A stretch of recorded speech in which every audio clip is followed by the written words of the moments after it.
Hello बच्चों, कैसे हो आप सब। आई होप कि आप सब अच्छे होंगे और अपनी पढ़ाई एकदम अच्छी तरीके से कर रहे होगे। ठीक है, तो स्टूडेंट्स, आज के इस छोटे से लेक्चर के अंतर्गत हम लोग जानेंगे प्रयोगशाला विधि। प्रयोगशाला विधि यानी लेबोरेटरी मेथड को। ठीक है, तो देखिए आज के इस लेक्चर में हम लोग जानेंगे कि ओनली मोस्ट इम्पॉर्टेंट टॉपिक्स। ठीक है, ओनली मोस्ट इम्पॉर्टेंट टॉपिक्स को हम लोग अब पढ़ने वाले हैं, क्योंकि बच्चों आप लोगों का जो पेपर है केमिस्ट्री वाला, क्या केमिस्ट्री का जो पेपर है बच्चों, वो 4 यानी 4 मार्च को, ठीक है ना। तो मैं आज के इस लेक्चर में आप लोगों को ये बताना चाहता हूँ कि आज के इस लेक्चर में हम लोग बच्चों क्या जानेंगे। आज का ये लेक्चर आप लोगों को देखने के बाद 5 नंबर पक्का हो जाएगा, क्योंकि हर बार ये आपके बोर्ड एग्जाम में हमेशा पूछा जाता है। ठीक है, तो आज का ये लेक्चर आप लोग क्या करेंगे, इस लेक्चर को देखने के लिए कुछ शर्तें हैं बच्चों। ठीक है, इस वीडियो को आप लोग पूरा देखिएगा। सबसे पहले देखिए, इसमें वीडियो को आप लोग क्या करिएगा, पूरा देखिएगा। वीडियो को आप लोग क्या करेंगे बच्चों, फुल देखेंगे, यानी क्लास को आप लोग ये नहीं कि आधे अधूरे में छोड़कर चले जाइएगा। क्लास को आप लोग क्या करिएगा, वीडियो को पूरा देखिएगा, पूरा वीडियो को अटेंड करिएगा। और फिर उसके बाद प्यारे बच्चों, फुल गारंटी के साथ हम समझाएंगे। ठीक है, फुल गारंटी के साथ यार हम लोग आज पढ़ने वाले हैं क्या, प्रयोगशाला विधि। तो उसमें आज हम लोग पढ़ने वाले हैं फर्स्ट प्रयोगशाला विधि, जिसका नेम है, देखिए, डाई एथिल ईथर बनाने की प्रयोगशाला विधि। ठीक है बच्चों, तो आज का ये लेक्चर हमारे लिए बहुत ही मोस्ट इंपॉर्टेंट है। ये आपके बोर्ड एग्जाम में हमेशा आता है, और कितने नंबर में आता है बच्चों, 5 नंबर में आता है। ठीक है, 5 नंबर। तो आज का ये लेक्चर देखने के बाद आप लोगों को क्या होगा कि 5 नंबर पक्का हो जाएगा। ठीक है, तो अभी हमारे पास 3-4 टॉपिक्स कुछ प्रयोगशाला विधि से लिए गए हैं, इसीलिए मैं यहाँ पर लिखा हूँ कि ओनली मोस्ट इंपॉर्टेंट क्वेश्चंस। ठीक है, ओनली मोस्ट इंपॉर्टेंट टॉपिक्स पढ़ेंगे। इसमें जैसे हमारा है फर्स्ट है, आज हम लोग पढ़ने वाले हैं डाई एथिल ईथर। फिर उसके बाद हम लोग पढ़ेंगे फॉर्मल्डिहाइड एसीटोन बनाने की प्रयोगशाला विधि। ठीक है, तो जितने भी पिछले 5 साल बच्चों, ठीक है, क्योंकि 1 साल तो एग्ज़ाम हुआ ही नहीं था, तो यानी पिछले जो 4 साल के हैं मॉडल पेपर। ठीक है, मॉडल पेपर, और उसके बाद हम लोग जैसे बोर्ड एग्ज़ाम वाला पेपर जो, ठीक है, तो उन सभी को देखते हुए बच्चों, उन सभी को अपने दिमाग में रखते हुए क्या किए हैं, रिसर्च किए हैं, सर्च किए हैं उस पर कि जो जिसकी प्रोबेबिलिटी ज़्यादा है, यानी कौन सा ऐसा टॉपिक है जो हर बार बोर्ड एग्जाम में मतलब मैक्सिमम पूछा गया, मैक्सिमम बार। ठीक है, तो वही केवल क्वेश्चन हम ले छांट करके लाए हैं। ठीक है, तो उनमें से हमारे पास एक ये है, क्या है, डाई एथिल ईथर। इसको हम लोग क्या बोलते हैं, डाई एथिल ईथर बनाने की प्रयोगशाला विधि, laboratory method of diethyl ether preparation. ठीक है, तो देखिए सबसे पहले हमारे पास है बच्चों, ये कंटेंट लिखा हुआ है ऑलरेडी, आप लोग इसको देखिए ध्यान से। देखिए हमारे पास कंटेंट में क्या है बच्चों, हमारे पास है कि प्रयोगशाला में लेबोरेटरी में क्या die ethyl ether ethyl alcohol के आधिक्य, किसके, एथिल एल्कोहल। अब यहाँ पर आप लोगों को एथिल एल्कोहल का फॉर्मूला, केमिकल फॉर्मूला आना चाहिए। तो एथिल एल्कोहल का केमिकल फॉर्मूला क्या होता है, एथिल एल्कोहल का केमिकल फॉर्मूला होता है बच्चों C2H5OH, C2H5OH। ठीक है, एथिल एल्कोहल के आधिक्य में और सांद्र H2SO4 यानी सल्फ्यूरिक अम्ल, किसके, प्लस H2SO4, जिसको हम लोग क्या बोलते हैं, सल्फ्यूरिक अम्ल। H2SO4 के आधिक्य में, किसमें बच्चों, सॉरी, सांद्र H2SO4 को कहाँ पर 140 डिग्री सेल्सियस सेंटीग्रेड पर गर्म करने पर बनाया जाता है। ठीक है, तो ये अभिक्रिया बच्चों हम लोगों को, ये अभिक्रिया जो हमारी है, यानी डाई एथिल ईथर बनाने का जो प्रयोगशाला मेथड है, ठीक है, ये हमारा कितने 2 स्टेप में होता है। कितने स्टेप में, ध्यान से सुनिएगा, 2 स्टेप में होता है। ठीक है, कितने स्टेप में होता है प्यारे बच्चों, 2 स्टेप में होता है। ये आप लोग ध्यान दीजिएगा, कितने स्टेप में होता है, 2 स्टेप में होता है। कौन सी प्रक्रिया, डाई एथिल ईथर बनाने की जो प्रयोगशाला विधि है हमारी, वो 2 स्टेप यानी 2 चरणों में क्या होती है, पूर्ण होती है। तो उसमें से सबसे फर्स्ट चरण हमारे पास है, पहला चरण हमारे पास है बच्चों कि C2H5OH यानी एथिल, इसका हम नाम लिख दे यार, इसका क्या नेम है, इसका नेम है एथिल एल्कोहल, ठीक है, इसका क्या नेम है, एथिल एल्कोहल। ये स्टेप फर्स्ट है, ठीक है, ये स्टेप 1 है हमारे पास। ये क्या है, ये स्टेप 1 वाला रिएक्शन है। तो यहाँ पर क्या होगा, C2H5OH और यहाँ पर H2SO4, इन दोनों को आपस में क्या करेंगे हम लोग, रिएक्शन करेंगे, मिलाएंगे आपस में, ठीक है। तो इस प्रकार से हम लोग यहाँ पर प्यारे बच्चों स्टेप फर्स्ट में हम लोग क्या करेंगे, एथिल एल्कोहल को सल्फ्यूरिक अम्ल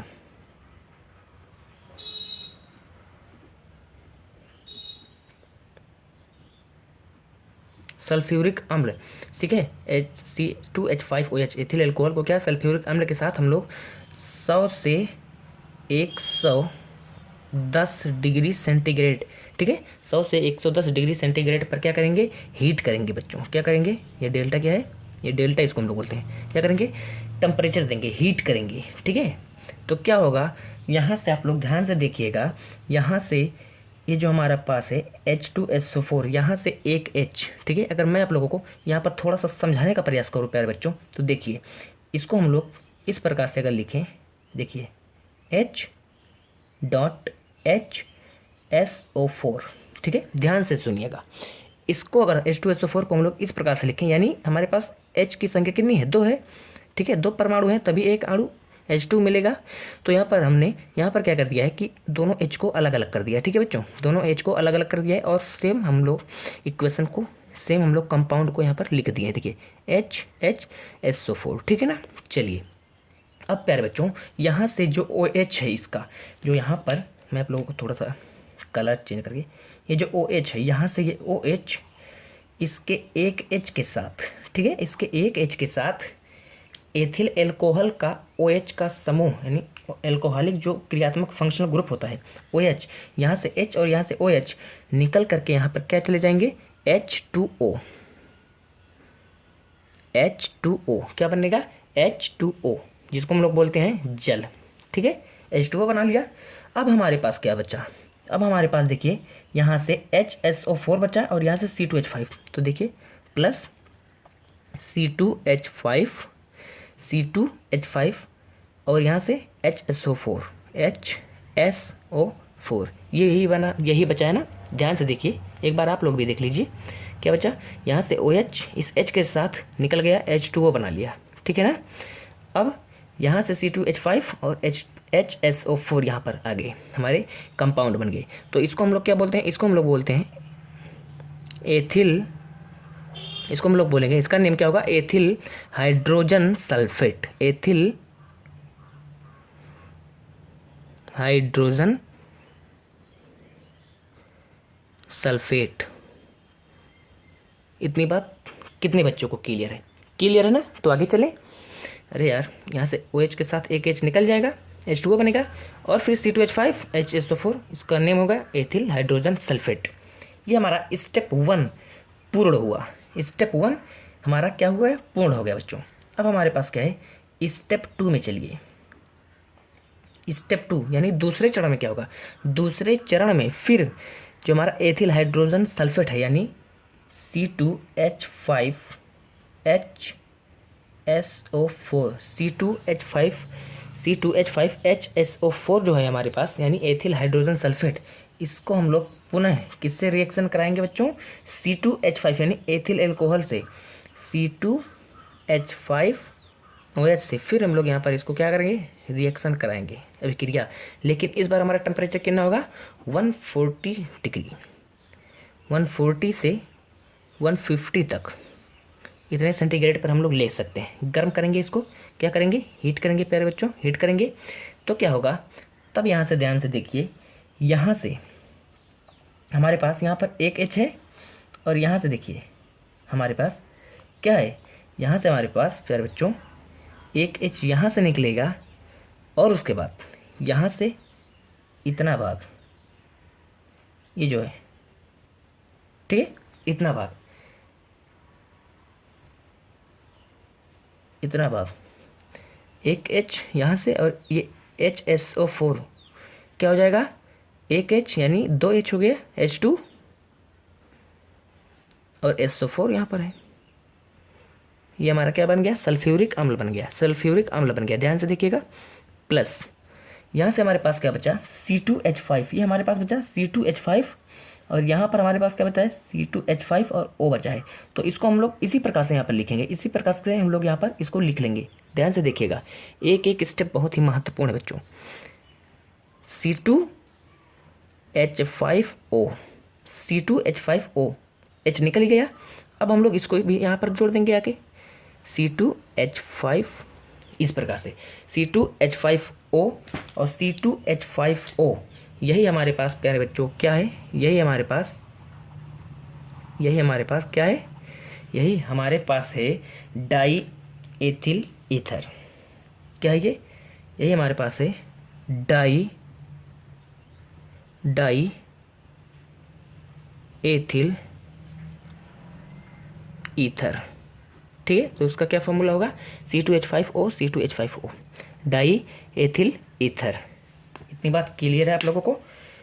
अगर जिन बच्चों को नहीं समझ में आया ना, तो केवल आप लोग क्या करेंगे, वीडियो को फिर से देख लीजिए, वीडियो को पॉज करके थोड़ा सा बैक लीजिए, फिर वहाँ से आप लोगों को एकदम अच्छे तरीके से ये टोटल जितना मैं आप लोगों को यहाँ पर बताया हूँ केमिकल रिएक्शन, सब कुछ एकदम अच्छे तरीके से हो जाएगा। अगर समझ में आ रहा हो तो हमारे चैनल को लाइक, शेयर और सब्सक्राइब जरूर कर दीजिएगा। चलिए अब हम लोग देखते हैं प्यारे बच्चों इसका स्ट्रक्चर, चित्र।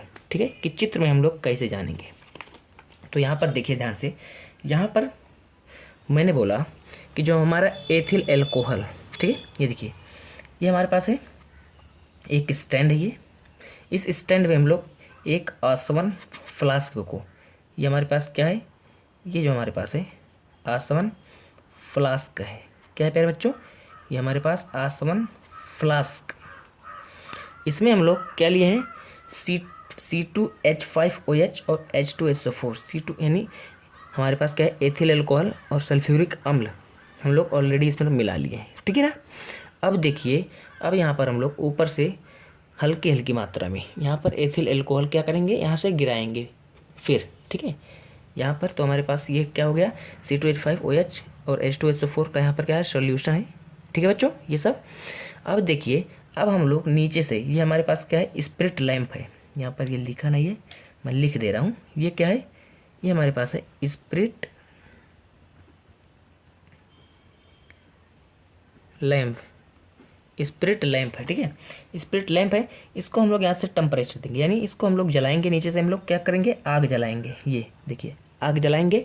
अब हमारा जो आसवन फ्लास्क है, इसमें जो हमारा ये सॉल्यूशन है C2H5OH और H2SO4 का। ठीक है बच्चों, तो ये देखिए ये धीरे धीरे ये जो है देखिए इस प्रकार से क्या होगा, वाष्पित होने लगेगा। क्या होने लगेगा, वाष्पित होने लगेगा, क्योंकि ये हमारे पास लिक्विड है, लिक्विड फॉर्म में है। ठीक है, H2SO4 और C2H5OH। ठीक है ना। तो अब देखो प्यारे बच्चों, अब ये क्या होगा, जब हम लोग धीरे धीरे यहाँ से टेम्परेचर को करेंगे, टेम्परेचर को बढ़ाएंगे, ठीक है, तो ये क्या होगा, ये धीरे धीरे हमारा एथिल अल्कोहल और H2SO4, ठीक है, वो क्या होगा, वाष्पित होने लगेगा। क्या होने लगेगा, वाष्प में परिवर्तित होने लगेगा। तब यहाँ पर क्या होगा, यहाँ से हम लोग यहाँ पर एक थर्मामीटर भी लगाए हैं। क्या लगाए बच्चों, एक थर्मामीटर, ये जो है थर्मामीटर है। ठीक है, थर्मामीटर लगाएं। थर्मामीटर हम लोग इसीलिए लगाएं बच्चों, ताकि हम लोग टेम्परेचर को माप सकें।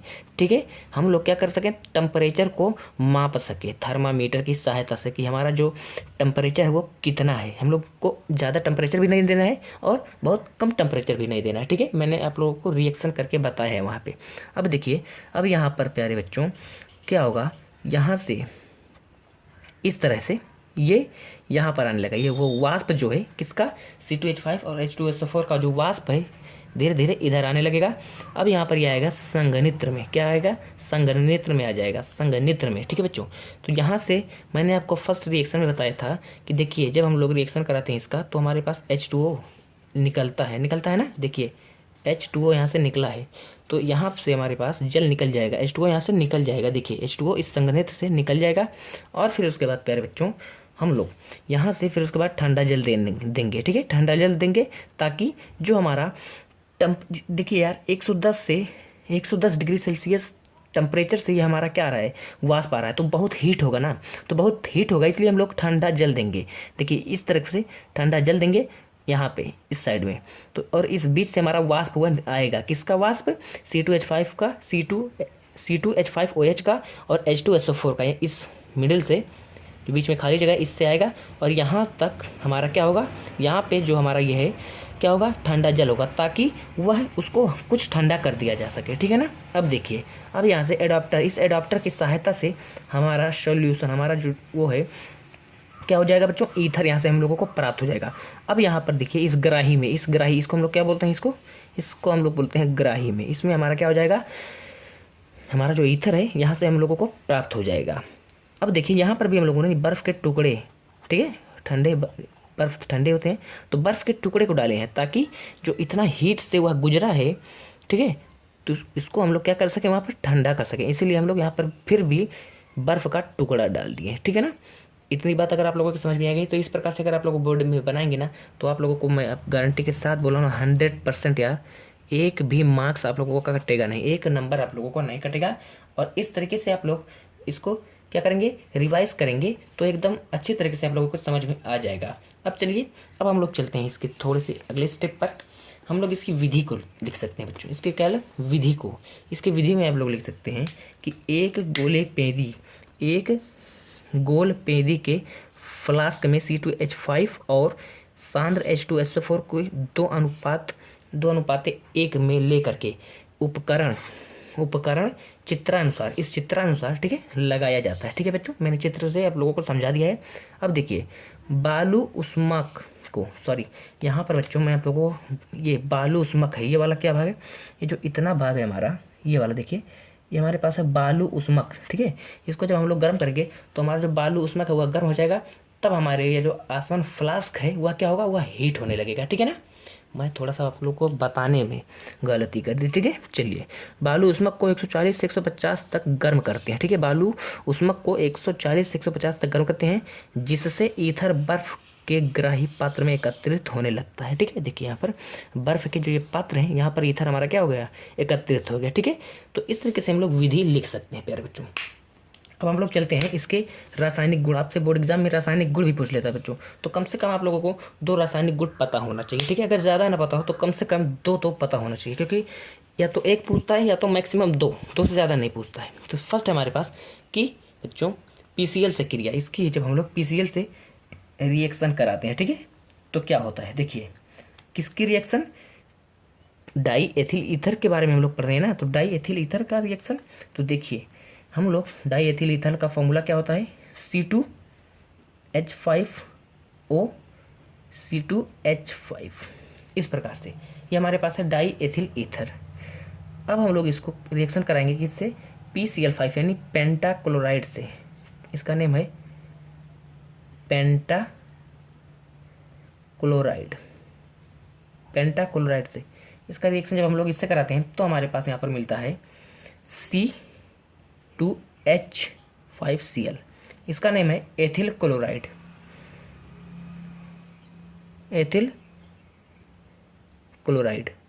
ठीक है। एथिल क्लोराइड प्लस हमारे पास यहाँ पर मिलेगा POCl3, इसका क्या नेम है, phosphorus PHOS, phosphorus oxy chloride. ये POCl3 का क्या नेम है, फॉस्फोरस ऑक्सी क्लोराइड, ठीक है बच्चों, इतनी बात क्लियर है ना। अब इसको आप लोग देख लीजिएगा कि बैलेंस है, बैलेंस करने के लिए यहाँ पर हम लोग 2 से मल्टीप्लाई कर देंगे इस कहाँ पर, एथिल क्लोराइड के इक्वेशन में, ठीक है ना। तो ये हमारा अब हो गया। तो इस प्रकार से हमारे पास क्या होगा बच्चों कि जब हम लोग क्या डाई एथिल ईथर को PCl5 है यहाँ पर पेंटाक्लोराइड से रिएक्शन कराते हैं तो क्या होता है, एथिल क्लोराइड, देखिए एथिल क्लोराइड बनता है और फॉस्फोरस ऑक्सी क्लोराइड। तो आप लोग इसको कैसे लिखेंगे, इसको आप लोग मैं तो बच्चों आप लोग को शॉर्ट में यार केवल PCl5 से करके एथिल क्लोराइड, ये तो मैं आप लोगों को समझाने के लिए बताया था। बट आप लोग कैसे लिखेंगे, आप लोग पेपर में लिखेंगे कि जब हम C2H5OH C2H5 यानी डाई एथिल क्लोराइड को पेंटाक्लोराइड से क्रिया कराते हैं, तब हमारे पास एथिल क्लोराइड और फॉस्फोरस ऑक्सी क्लोराइड प्राप्त होता है, ठीक है। इस तरीके से लिखेंगे। अगला हमारे पास दूसरा नंबर का पेड़ बच्चों कि क्या होता है, H2O से क्रिया यानी अपघटन, जल अपघटन कराने पर किसका, C2H5O C2H5 इसका जो हम लोग जल अपघटन यानी H2O से रिएक्ट कराएंगे। तो इसमें हम लोग बच्चों क्या करते हैं, इसको हम लोग ना H2SO4 यानी तनु रहेगा, ये तनु तनु मतलब H2SO4 की मात्रा उसमें कम रहेगी, ठीक है ना। तो H2SO4 की उपस्थिति में हम लोग कराएंगे। और यहाँ पर हम लोग एक बात और, उच्च ताप यानी उच्च ताप और उच्च दाब पर, यानी बच्चों टेम्परेचर भी हमारा क्या होना चाहिए, टी हमारा हाई होना चाहिए, और हमारा जो प्रेशर है उसको भी हाई होना चाहिए। हाई टेम्परेचर और हाई प्रेशर पर H2SO4 की उपस्थिति में हम लोग क्या, इसका अपघटन, किसका, डाई एथिल ईथर का हम लोग अपघटन कराते हैं, यानी H2O के साथ रिएक्ट कराते हैं। तो हमारे पास क्या बनता है, एथिल एल्कोहल C2H5OH, ये हमारे पास है एथिल एल्कोहल। यहाँ पर इसको बैलेंस करने के लिए 2 से मल्टीप्लाई कर देंगे, और ये हमारे पास हो गया 2 रासायनिक गुण भी इसके, ठीक है बच्चों। तो आई होप कि इतना चीज़ आप लोगों के समझ में आ गया है। अगर इतना चीज़ आप लोगों के समझ में आ गया है बच्चों, तो मैं उम्मीद करता हूँ कि आप लोग बोर्ड एग्ज़ाम में इस बार एकदम अच्छे तरीके से यार फोड़ करके आएंगे, ठीक है बच्चों। क्या फोड़ करके आएंगे, और 5 नंबर ये अगर आप लोगों को कहीं दिख गया कि पूछ लिया बोर्ड में पेपर में कि डाई एथिल ईथर बनाने का प्रयोगशाला विधि बताओ, तो ठीक है क्या करोगे आप लोग, इजीली जैसे मैंने बताया आपको स्टेप बाय स्टेप सब चीज़ें करोगे, और आसानी के साथ यार 5 नंबर आप लोगों का कहीं नहीं जाने वाला, ठीक है। तो अगर आप लोगों को वीडियो पसंद आया हो यानी समझ में आया हो, तो अपने दोस्तों के साथ शेयर कर दीजिएगा, और हमारे चैनल को, अगर हमारे चैनल पर आप लोग पहली बार आए हैं ना, तो हमारे चैनल को सब्सक्राइब करके अपने बेल आइकन को प्रेस कर दीजिएगा, ताकि इस प्रकार की जितनी भी इंपॉर्टेंट वीडियोस हैं आपके बोर्ड एग्जाम से संबंधित सभी आप लोगों को मिलती रहे। तो मिलते हैं अगले वीडियो में, तब तक बने रहिए आप हमारे चैनल के साथ।